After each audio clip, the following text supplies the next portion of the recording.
For those that don't know me, my name is Lance Conrad. I'm the head of school at Chapel Hill Chauncy Hall. This is my 12th year at the school, 9th year as head.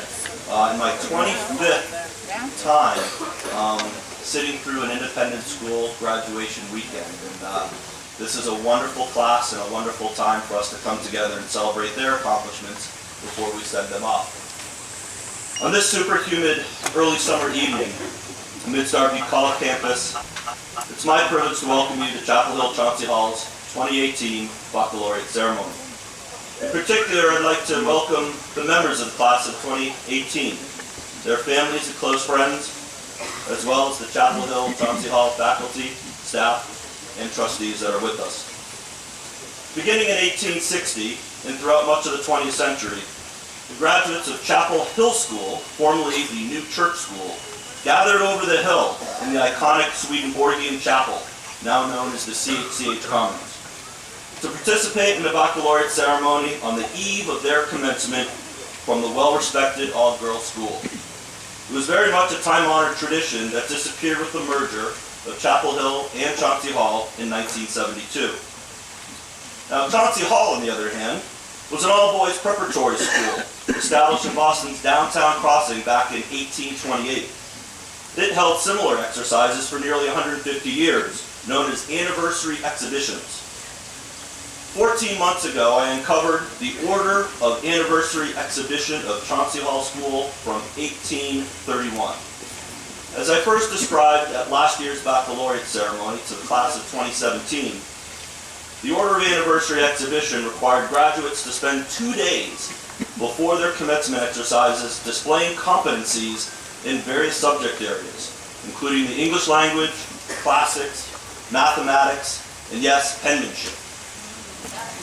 Moreover, each graduate was required to participate on the second day's exercises in declamation, whereby all prospective graduates would, in essence, present senior speeches, 35 in total, beginning with the salutatory address and closing with the valedictory address. The distribution of medals and prizes would commence thereafter. Here's a sample of those medals that were conferred upon those graduates for the completion of their work. This is one of the many archives we've got on display in East Hall. While we look forward to our salutatory and valedictory addresses tomorrow at our highly anticipated commencement exercises for the class of 2018, this is the second year returning to the lost end-of-year tradition known as the Baccalaureate Ceremony. We are celebrating the academic and community achievements of our students, as well as one member of our faculty and staff. I thank you for being here and hope you will join me in saluting several members of our student body for their well-earned accomplishments during the 2017-18 academic year. But at this time, I'd actually like to introduce one senior, Vivian Lee, to perform a piece on the piano for us before I introduce our baccalaureate address. Vivian?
you, Vivian.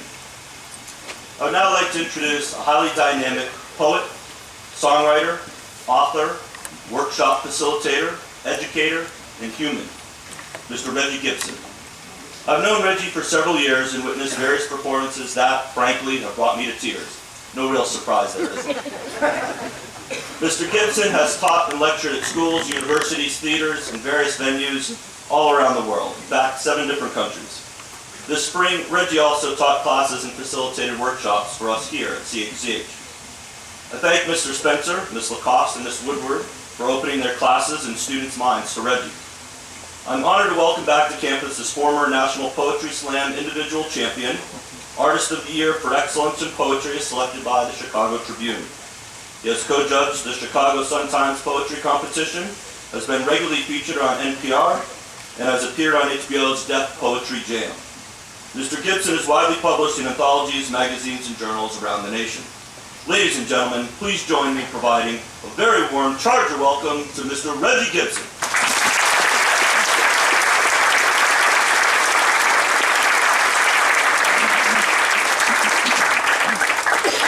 Well, good muggy afternoon to you. Really, thank you for that. For those of you who aren't familiar with that song, that was Can You Feel the Love Tonight?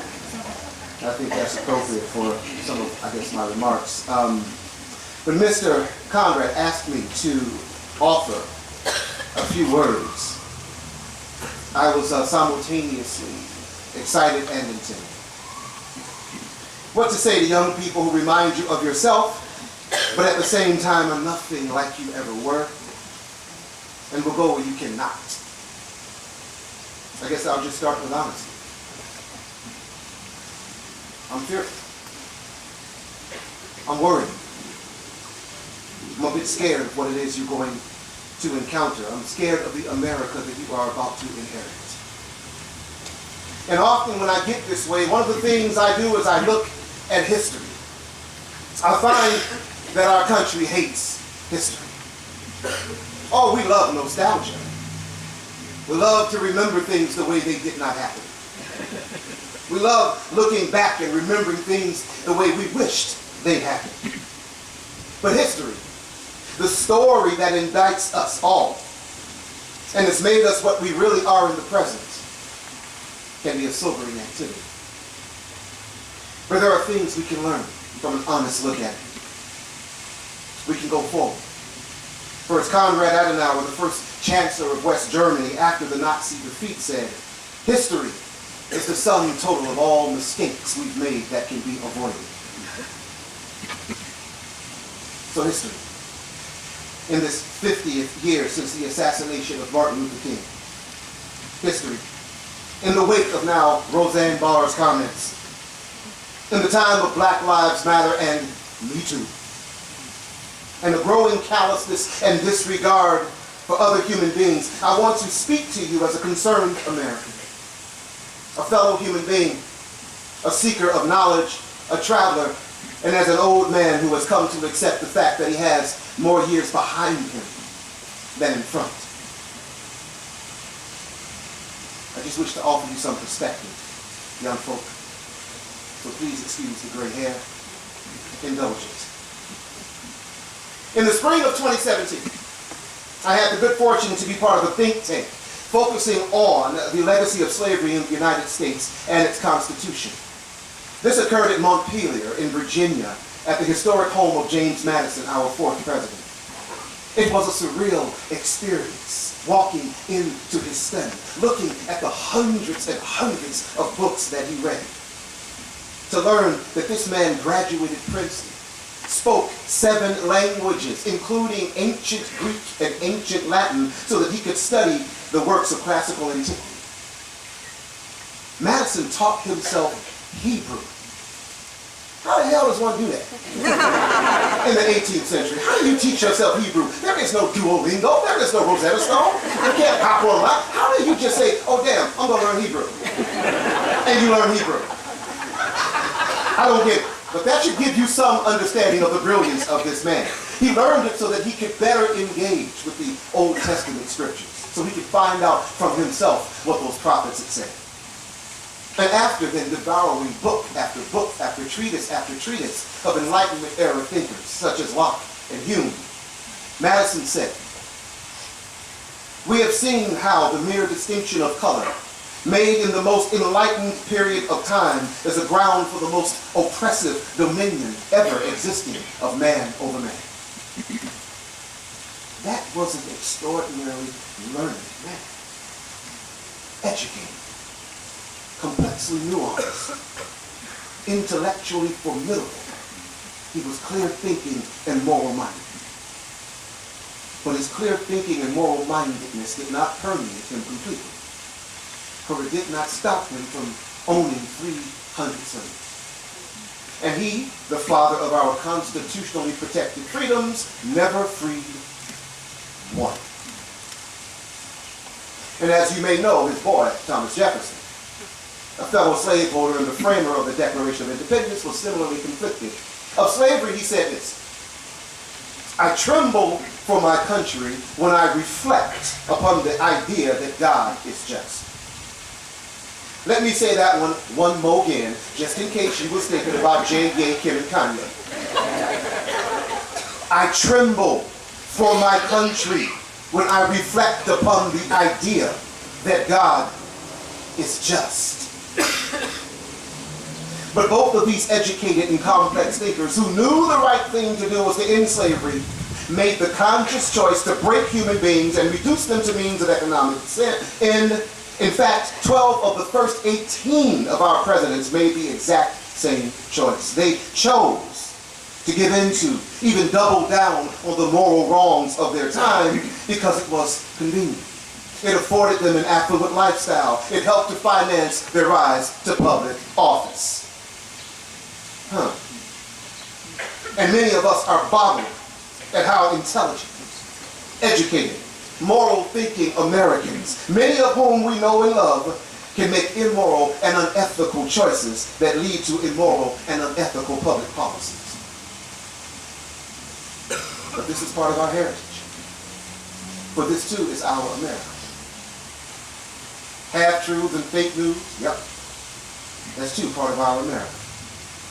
Political disenfranchisement and civic self-deception, yeah. This too is part of our America. To espouse the rhetoric of moral conviction but accompany it with an appalling lack of action, this too is our America. We've often been torn between becoming our selfish and predatory selves and moving toward our higher, more transcendent selves. The great wrestling. This dichotomy is stitched into the DNA of our democracy. It's part of the civic double helix of our constitutional republic.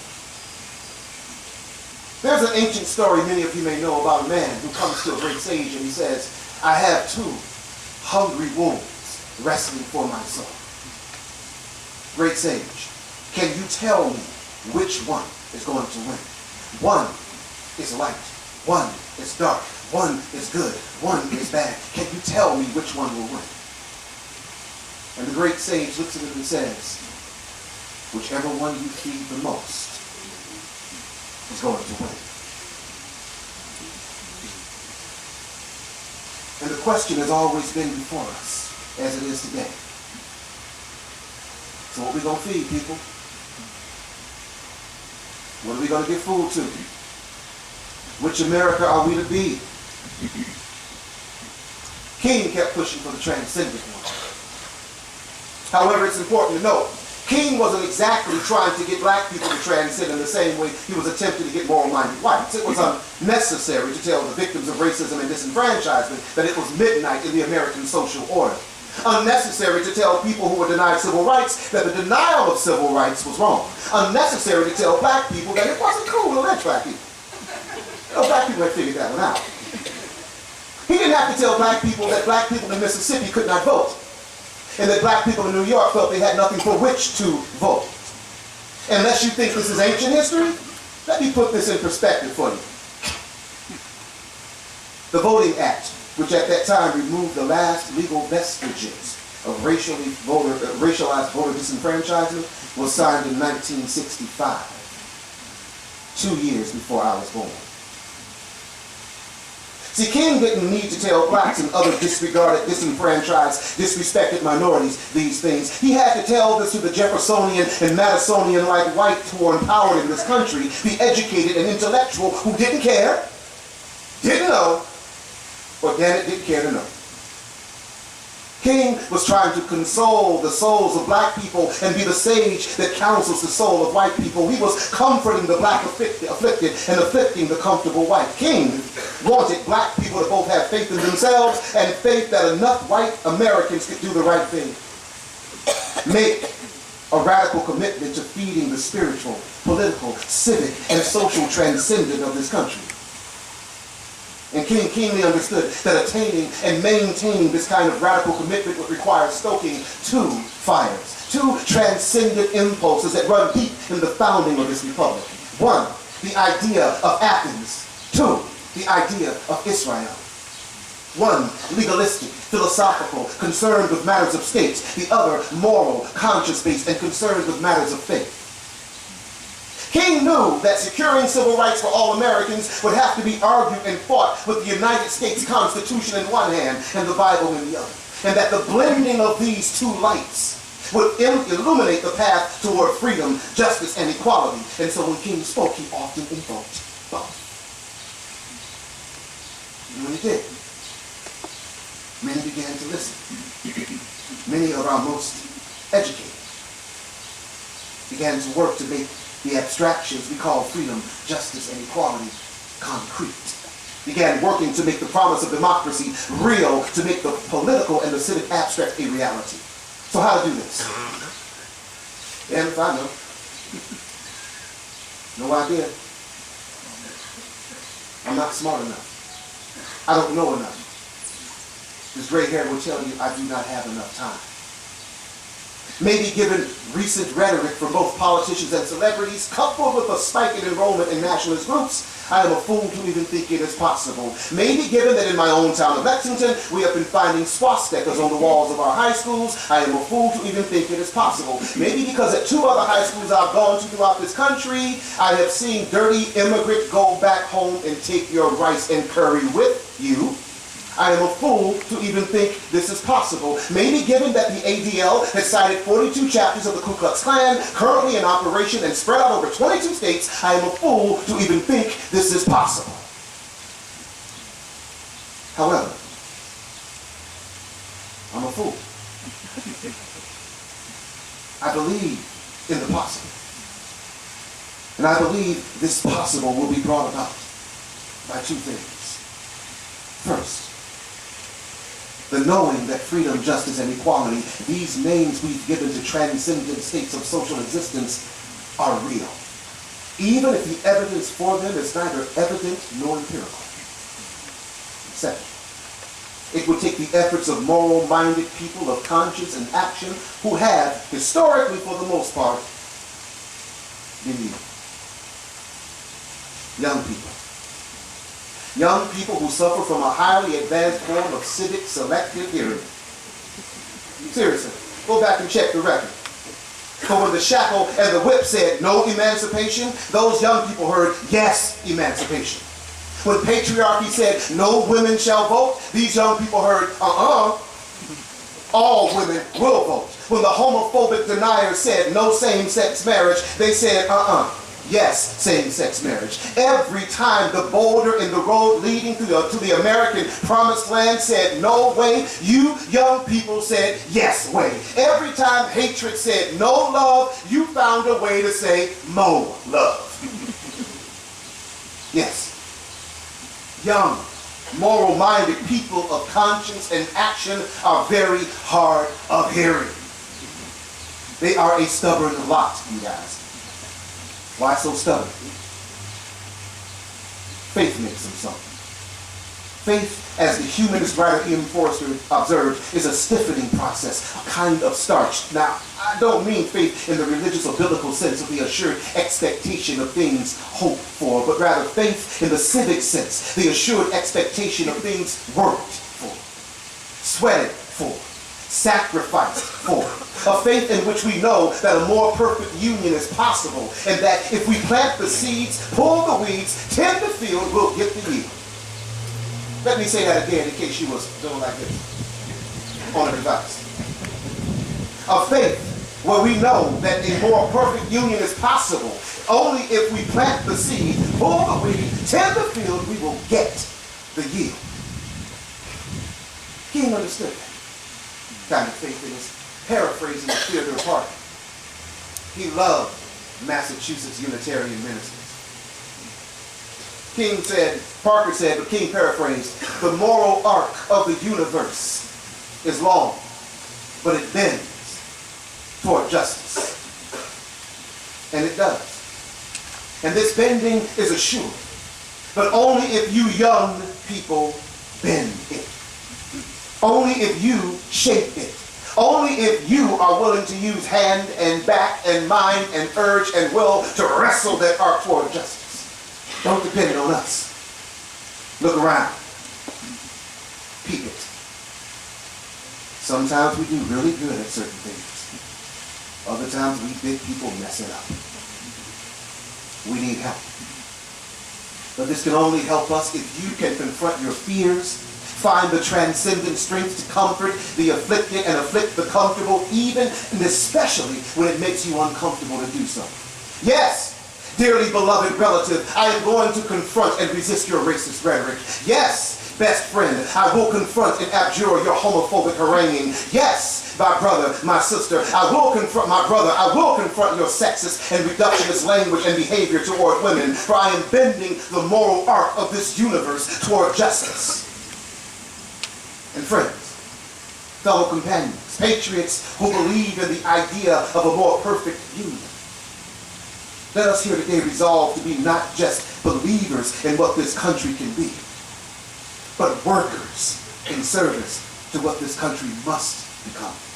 Workers in service to the transcendence of what a more perfect union demands of us, even if it means confrontation. Let us clothe this dream in flesh and guard it in action. Let us make a radical commitment to use our heads, hearts, hands, social capital, education to fixing the broken wing of our too wounded world. For those like King, who have moved us closer to the constitutional and ethical ideals, are no accident of history. No fluke, no blip on the radar screen of the American moral conscience, but are brought into being by an immutable law stating that when we as a people need to be reminded of the better angels of our nature, as Lincoln did, there will always come from among us those who demand that our actions are in line with our creed. So in conclusion, I'll leave you with these words of King. Human progress is neither automatic nor inevitable. We must accept infinite disappointment, but never lose infinite hope. Every step toward the goal of justice requires sacrifice, suffering, and struggle, the tireless exertions and passionate concern of dedicated individuals. Faith is taking the first step, even when you cannot see the whole staircase.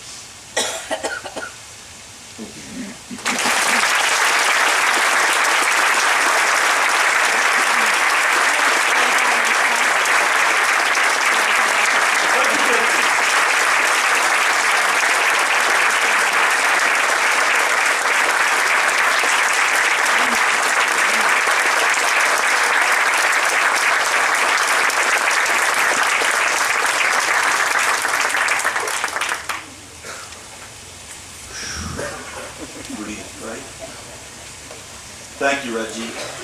Certainly a powerful and poignant message, as I knew he would deliver. So let us take a moment to reflect on that. I'd like to ask a few members of an ad hoc faculty, staff, student, vocal ensemble to join us up front to sing the great 1972 Bill Withers classic, Lean on Me.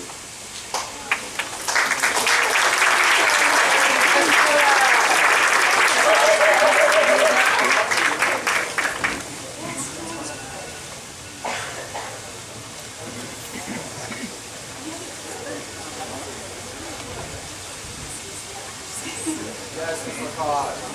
Woo! Yes, Yes, Jenny!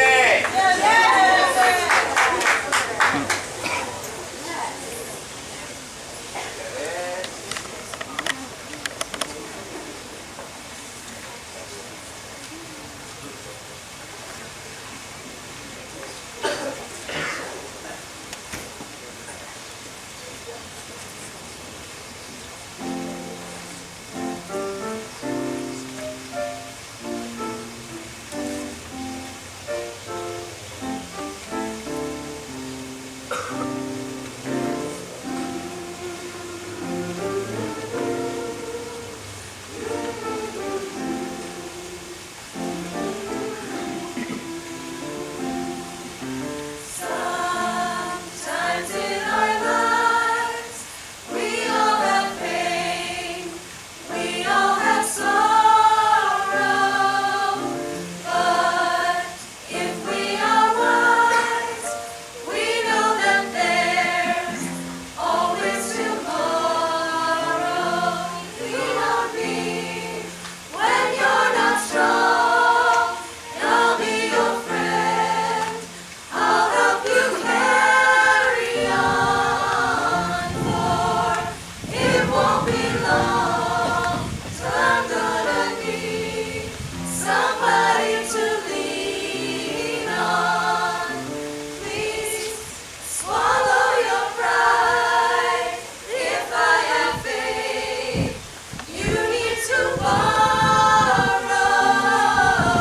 for no one can fill those of your needs that you won't let show. You just call on me, brother, when you need a hand. We all need somebody to lean on. I just might have a problem that you'll understand. We all need somebody to lean on. If there is a load you have to bear that you can't carry, I'm right up the road. I'll share your load if you just call me.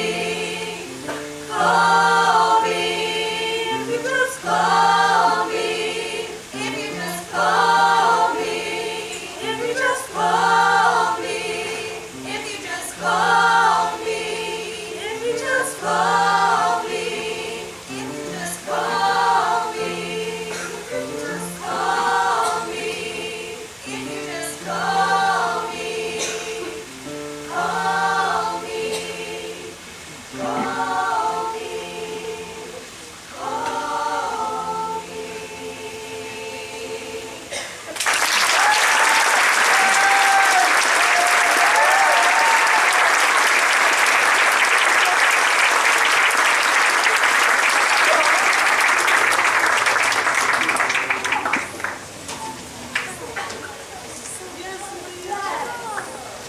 Thank you.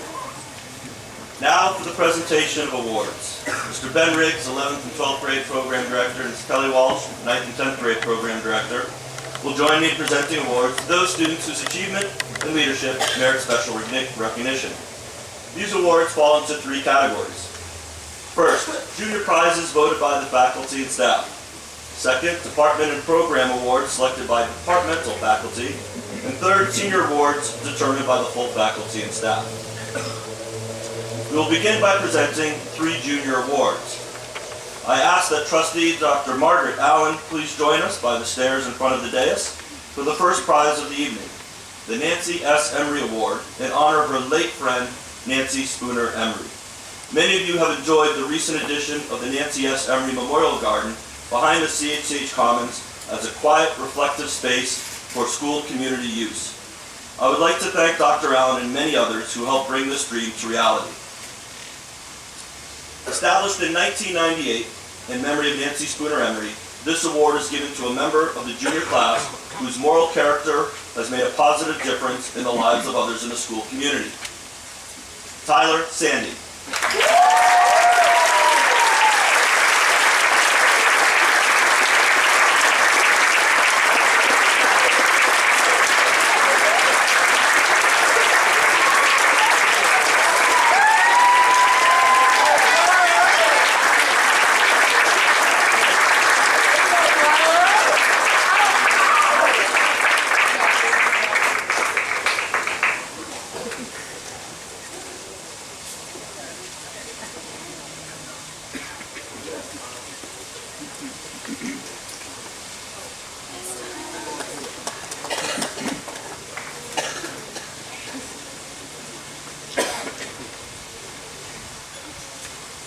The next two junior class awards acknowledge academic achievement and are awarded in conjunction with distinguished universities. The Rensselaer Medal, given to a junior who demonstrates potential for success in a challenging academic setting. The Rensselaer Medal is awarded for excellence in advanced mathematics and science, as well as significant participation in extracurricular activities. Ryan Ferenzi.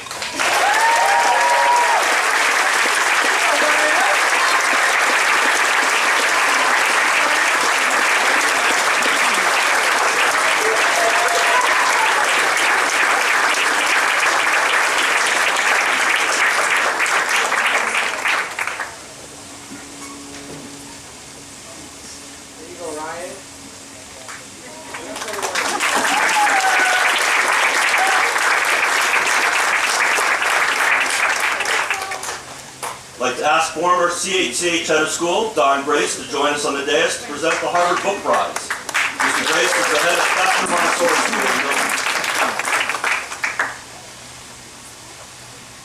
The Harvard Book Prize. This prize honors an outstanding student in the rising senior class who combines excellence in scholarship with achievement in other fields.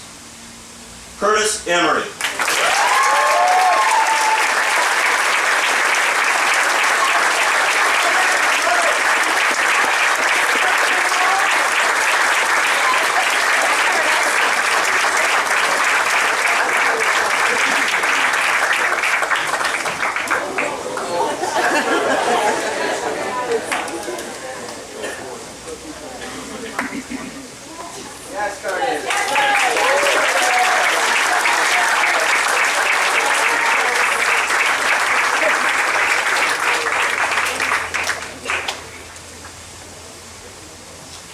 The senior departmental prizes are awarded to seniors for their exceptional work and performance in the academic departments of the school.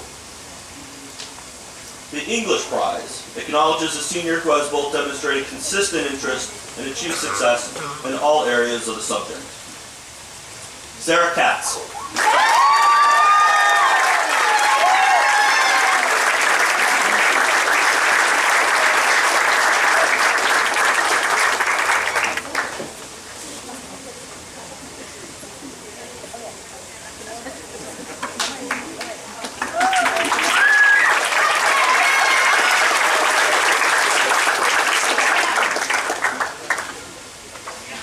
The Donald Welch Social Studies Prize was named in 2001 in order to honor Donald Welch, teacher of social studies for 28 years here at CHCH. It's awarded to a senior who has both done excellent work in social studies and demonstrated genuine interest in the field.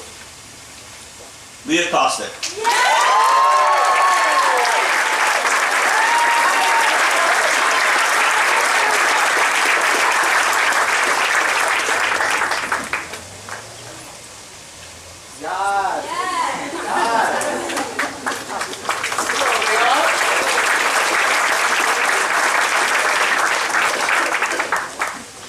I ask Dr. Margaret Allen to join us on the dais again to present the Allen American Studies Prize, which honors Neil Woodside Allen. It goes to a senior for outstanding achievement and genuine interest in United States history, government, and politics. Patty Tricoli.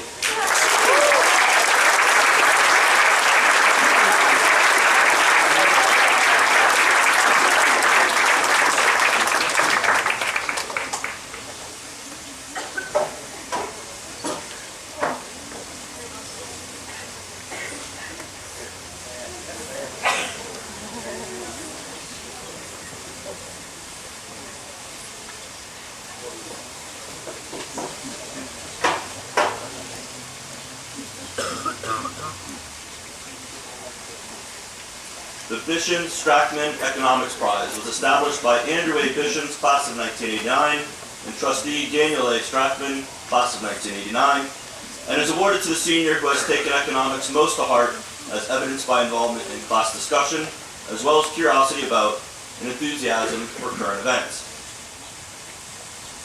Sarah Katz.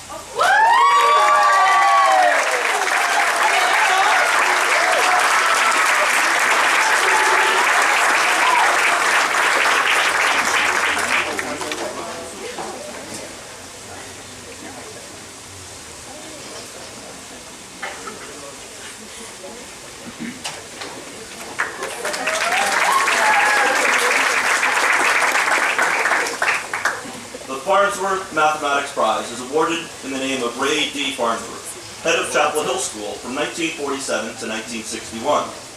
This prize is awarded to that senior who has completed excellent work in mathematics while consistently demonstrating a deep and genuine interest in the field. Hangyu Lee.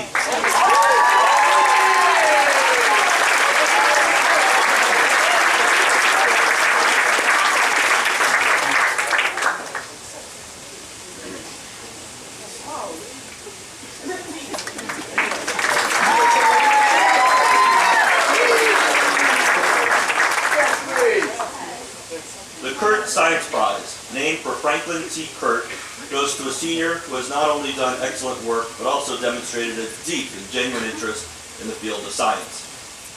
David Luo.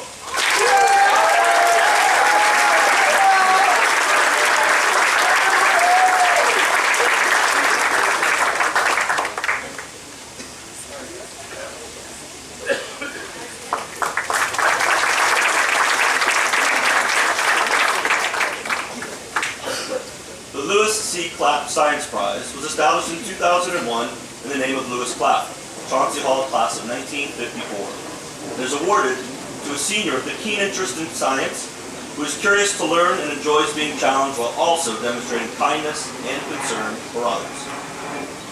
Izzy Hazard.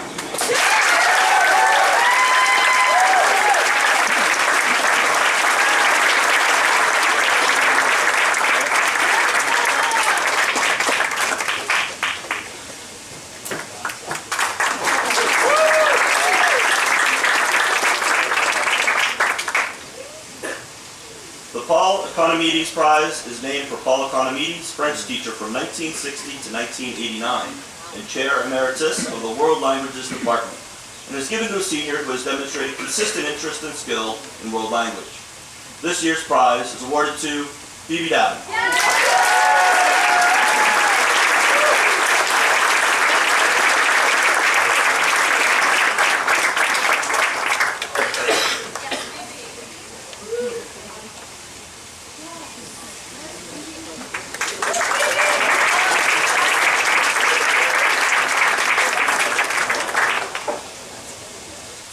This year, the Performing Arts Prize goes to two members of the graduating class, whose creativity, artistic ability, and outstanding work in the performing arts and visual arts merits special recognition.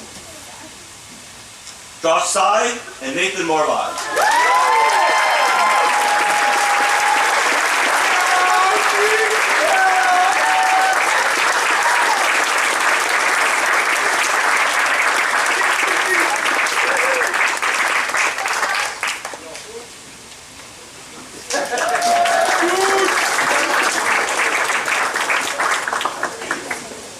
The Visual Arts Prize goes to the member of the graduating class whose creativity, artistic ability, and outstanding work in the visual arts specifically merits special recognition. Amy Russell.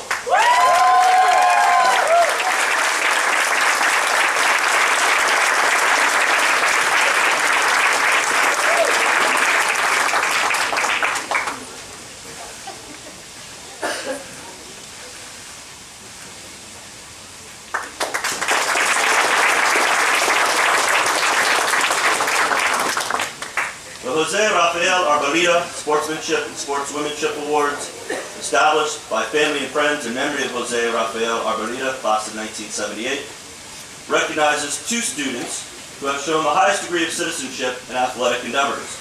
This year, the prizes are awarded to one junior boy and one senior girl. Ryan Ferenzi and Callie Dana.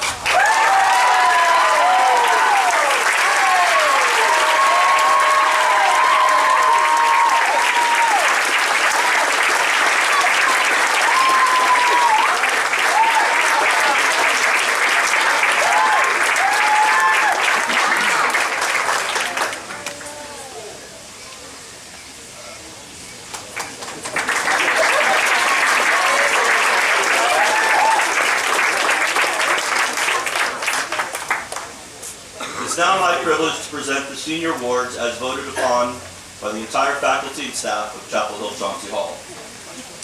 The Syria Call Singh Khalsa Award, given in the name of good friend Giri Dr. Siriakal Singh Khalsa, head of school at Chapel Hill Chauncy Hall from 2000 to 2009.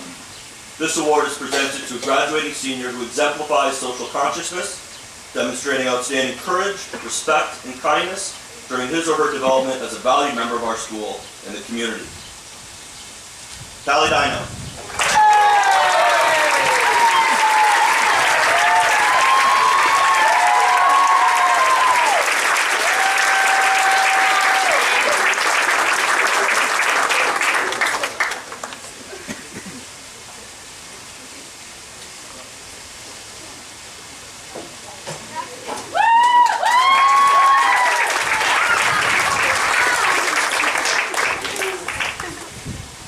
MIT Prize.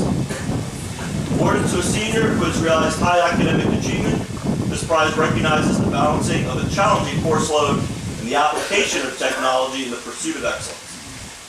Hangyu Lee.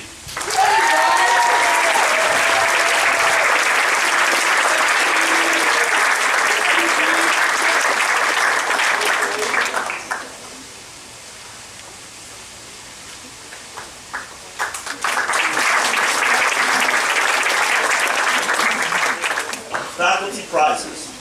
Voted by the faculty, these prizes are awarded to 4 members of the senior class who have been outstanding citizens, contributing significantly to the general well-being or spirit of the school. Nick Estrada.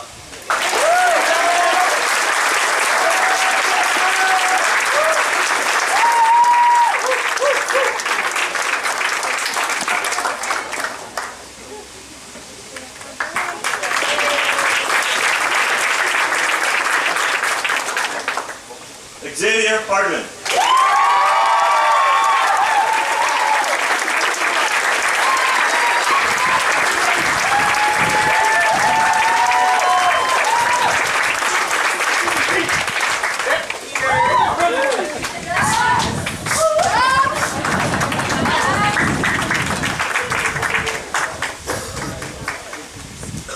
Lily Kaplan.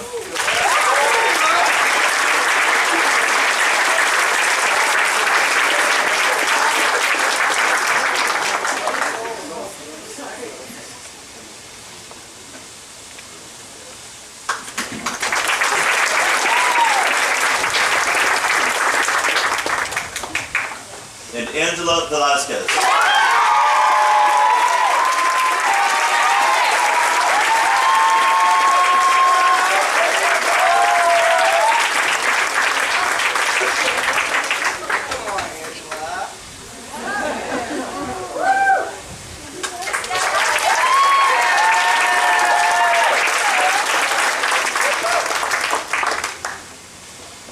The School Spirit Award recognizes the senior who has consistently demonstrated a positive attitude toward the school.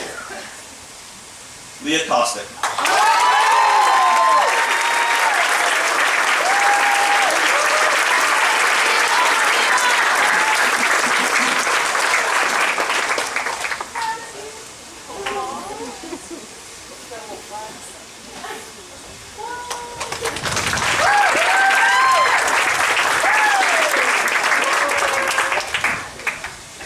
Headmaster's Prize. Headmaster's Prize honors the senior who has shown the most improvement during their time here. Nathan Morvai.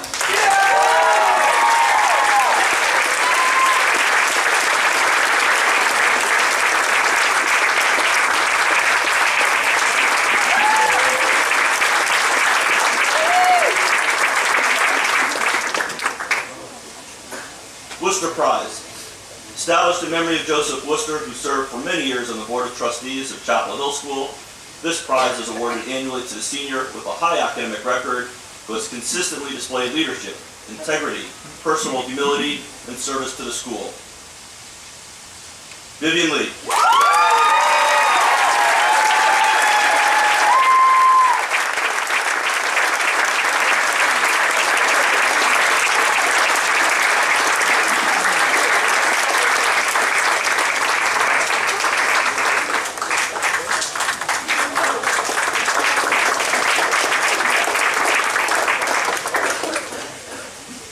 I'd like to now present the Chapel Hill Chauncy Hall Society Prize. This award honors a current or former member of the faculty or staff and grants membership in the Chapel Hill Chauncy Hall Society. This award is given to faculty or staff members in grateful recognition of devoted service and extraordinary dedication to the students and mission of Chapel Hill Chauncy Hall School. I'm very pleased to announce this year's recipient and new Department Chair of the Skills and Academic Support Department, Ms. Maura Henry.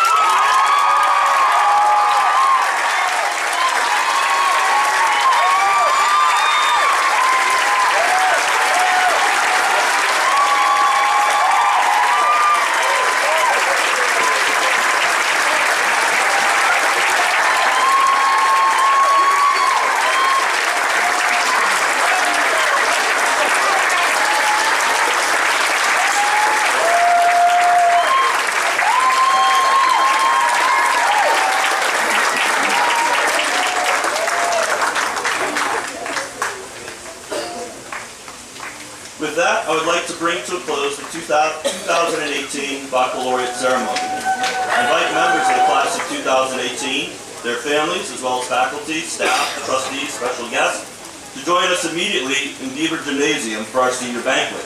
And yes, it's air conditioned.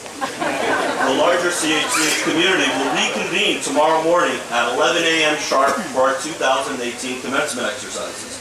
I wish everyone a pleasant evening. Thank you.